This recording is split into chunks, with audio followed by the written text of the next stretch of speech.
बेवकूफ बेटा। किसी गांव में रामलाल नाम का एक किसान रहता था। उसकी एक ही संतान थी, उसका बेटा रमेश। रमेश बचपन से ही बहुत सीधा और भोला था। गांव के लोग उसे अक्सर बेवकूफ कहकर चिढ़ाते थे, क्योंकि वह हर बात पर विश्वास कर लेता था और बिना सोचे समझे हर काम कर देता था।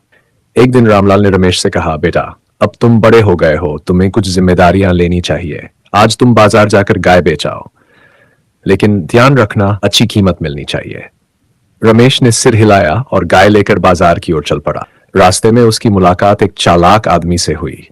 उस आदमी ने देखा कि रमेश सीधा साधा है, तो उसने सोचा इससे अच्छा मौका और क्या मिलेगा। आदमी ने रमेश से कहा, अरे भाई तुम इस गाय को बेच रहे हो, ये तो बहुत ही कमजोर दिख रही है। मैं तो इसके बदले तुम्हें बस 3 चमकीले पत्थर ही दे सकता हूं।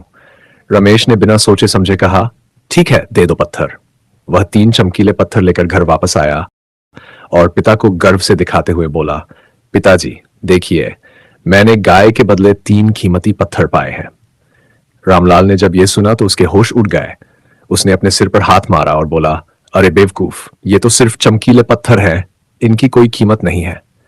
रमेश को अपनी गलती का एहसास हुआ और उसने अपने पिता से माफी मांगी। रामलाल ने उसे समझाया, बेटा जिंदगी में हमेशा सोच समझकर ही काम करना चाहिए और हर किसी पर विश्वास नहीं करना चाहिए। इस घटना के बाद रमेश ने सीखा कि दुनिया में कुछ लोग ऐसे भी होते हैं जो दूसरों को धोखा देने की कोशिश करते हैं।